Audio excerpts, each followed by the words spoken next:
여러분 제가 그 총선 지나고 이 개발이 시작될 수 있는 그래서 한 1년 만에 2배 뻥튀기 될 수 있는 땅을 좀 짚어드리겠습니다. 저희한테 좀 연락을 주시면 혹시 지금 잠깐이라도 혹하셨다면 여러분 귀 기울여서 드려주세요. 어떤 개발이 이루어질 예정이다. 투자만 하면 높은 수익률 여기서 거둘 수 있다라고 하는 기획부동산 의심 거래가 굉장히 늘고 있다고 합니다. 주의하셔야 되는데요. 돈워리 투자 백서 시간에 어서민의 성선화 대표와 함께 이 기획부동산에 속지 않는 방법 이야기 나눠보죠. 안녕하세요. 네, 안녕하세요. 이게 기획부동산이라는 게 뉴스에서도 많이 들어봤고 주변에서도 이야기를 많이 하는데 네. 아예 처음부터 진짜 사기칠 목적을 갖고 접근을 하는 겁니까? 아니면 기획까지는 좋았는데 나중에 뭐가 잘 안 돼서 그냥 개발이 안 된 겁니까? 사실 이름 자체가 이제 기획부동산이니까 네. 혹시나 진짜 부동산이 아닐까라고 이렇게 생각을 하실 수 있거든요. 네, 진짜 뭐 프로젝트 같은 네, 거 근데 건전한. 사실 그렇지 않고 이 기획부동산이라는 것 자체가요. 일단 처음부터 이제 개발이 안 되는 땅. 그런 땅들을 일단 산 뒤에 이런 것들은 허위 과장 광고를 하고 투자자들을 모집해서 이렇게 쪼개 판 다음에 이제 먹튀라 그러죠. 이렇게 이제 이 수익만 챙기고 이제 사기를 칠 목적으로. 그러니까 태생부터가 얘는 이 땅을 낮은 가치의 땅을 높여서 판 뒤에 이걸 사기를 치겠다고 설립된 법인 자체가 기획부동산이기 때문에 혹시 기획부동산이라도 오래 가지고 있으면 되지 않을까 이렇게 생각하실 수도 있는데 제가 기획부동산 사서 오래 가지고 있어서 돈 됐다는 얘기를 제가 주변에 들어본 적이 없습니다. 물론 이게 결과론일 수도 있겠습니다만 네. 어찌됐든 간에 애초에 개발이 불가능한 네. 토지라는 걸 알고 허위 과정 광고를 하면서 이걸 팔아넘긴 네. 그런 사례. 그러면 우리가 이제 수법을 좀 알아야 좀 피할 수 있지 않겠습니까? 일단 이제 돈 되는 땅은 사실 따로 있거든요. 근데 돈 되는 땅들 돈 같은 되는 경우는 땅은 저한테 안 알려주죠. 네.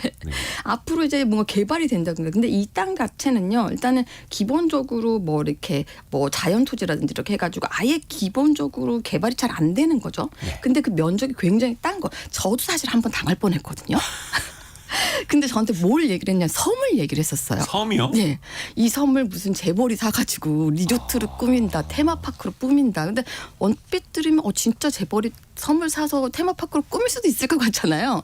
근데 그게 절대 말이 안 된다라는 거죠. 이런 식으로 큰 면적의 토지를요, 이렇게 잘게 지분으로 쪼갠 다음에 이제 매각을 하는 건데, 이게 특징 중에 하나가 이제 땅은 큰데 필지를 쪼개다 보니까 이 소유주는 몇천 명씩, 수천 명씩 불어지게 되는 거죠. 근데 이게 소유 형태가 어떻게 되는 거냐면 원래 우리가 부동산을 할 때 이제 등기를 친다라고 하잖아요. 네. 그럼 내가 아파트를 하나 사면 어떤 아파트의 소유자면 누구누구 땡땡땡으로 나오거든요. 네. 근데 이거 같은 경우는 이 큰 땅을 쪼개서 판 거기 때문에 이 등기 자체가 공유 지분으로 들어갑니다.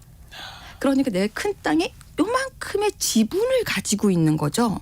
뭐 손바닥만큼이라도. 그렇죠. 우리가 만약 예를 들어서 부부가 아파트를 공동 소유를 하잖아요. 네. 그러면 이 아파트에 50대 50의 지분을 갖게 되는 거죠. 그렇죠. 그거 마찬가지인 거죠. 네. 이 땅에, 이 큰 땅에 내가 요만큼 정말 작은 지분을 갖게 되는 형태이기 때문에 이거는 사실은 이 땅 자체가 굉장히 큰 규모의 금액 단위라고 하더라도 쪼개면 낮아지기 때문에 이제 네. 접근이 가능한 수준으로 되는 거죠. 근데 대표적으로 이게 뭐기에 뭐 요즘에 특히 선거철이기 때문에 이제 부동산 이제 주식에는 요즘 되면 테마주가 있잖아요. 정치 테마주. 네. 이런 게 있는 것처럼 이제 부동산에는 뭐 어디에 뭐 길이 들어선다든지 아니면 철도가 생긴다든지 신도시가 생긴다든지 이런 어떤 호재 공약들을 위주로 해서 혹하게 만드는 거죠.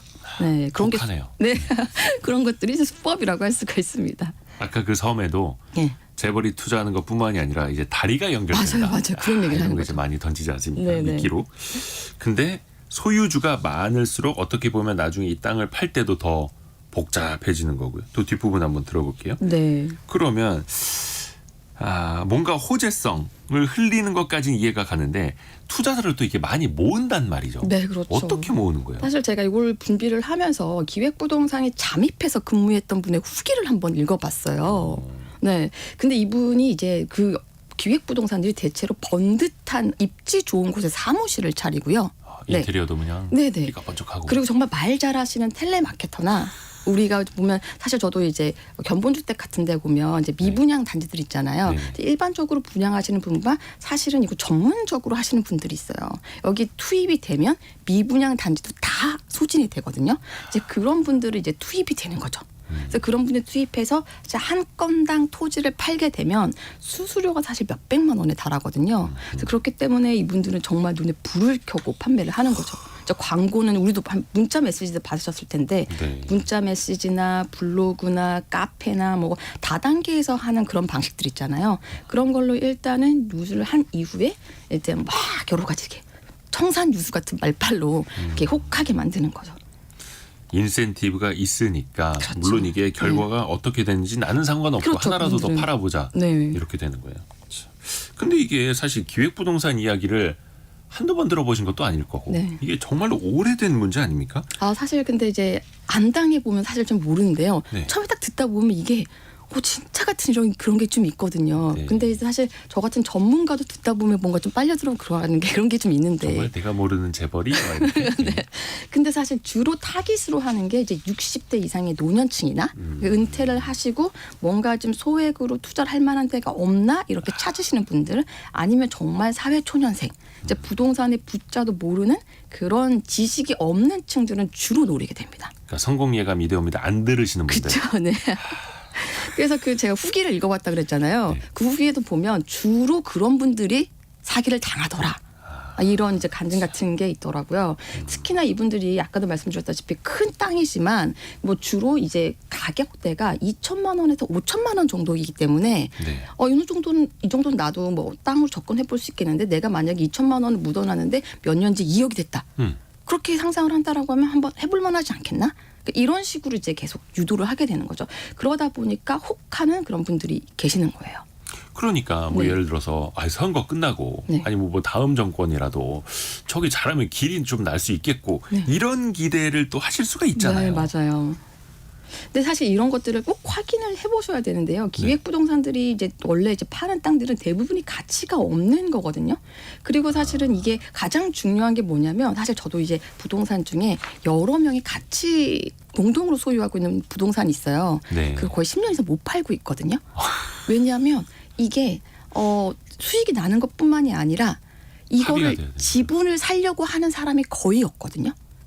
만약에 이 땅을 팔려고 하면 그 수천 명이 같이 동의를 해가지고 큰 디벨로퍼한테 함께 팔아야 되는데 네. 이 수천 명이 각자 산 가격도 다를 테고 그렇기 때문에 다 동의를 얻어서 매각한다는 게 정말 하늘의 별따기인 거죠.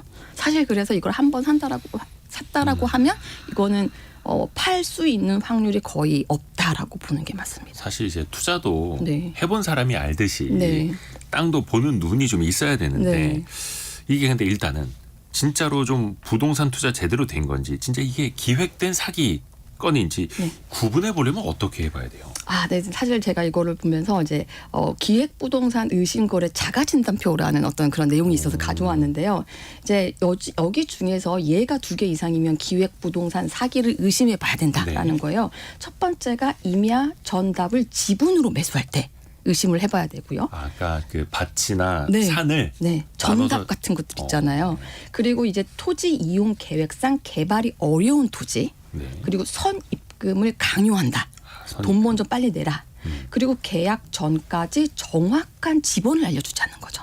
네? 그러니까 뭐 땅인데 지번이 뭐예요? 근데 그거는 뭐 알려줄 수 없는 비공개 정보다. 이런 식으로 해서 알려주지 않는 거고요. 아니 무슨 번지수도 안 알려주고 돈을 내요. 그렇죠. 그리고 이제 토지 소유주가 법인이거나 네. 단기간에 소유를 매매한 경우, 그리고 무슨 에셋, 무슨 경매 이런 상호가 많다고 해요. 네, 그리고 매수 금액이 주로 1,000만 원에서 5천만 원 정도다.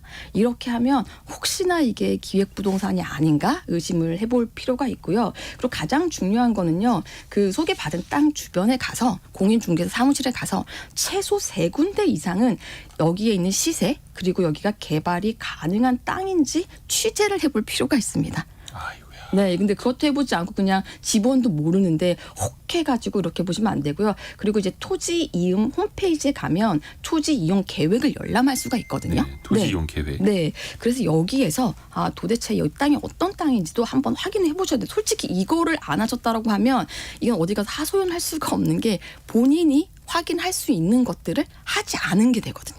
그러니까 최소한의 네. 체크해야 될 거는 해야 되는 거죠. 된다. 저희가 부동산을 매수할 때 등기비 아이고. 등본을 반드시 확인해야 되는 것처럼 토지를 매수할 때도 이 땅이 어떤 토지 이용 계획을 가지고 있는 건지는 저희가 분명히 정보가 공개가 돼 있고 열람을 할 수가 있거든요. 이런 건 반드시 해보셔야 됩니다. 내 피 같은 돈은 내가 지켜야죠. 그렇습니다.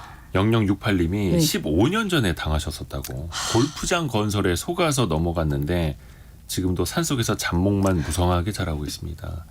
재산세, 토지세, 세금 몇만 원도 안 나와요. 뭐 이렇게. 이런 일이 이제 없기를 바라면서 저희가 어서민의 성선화 대표와 함께했습니다. 고맙습니다. 네, 감사합니다.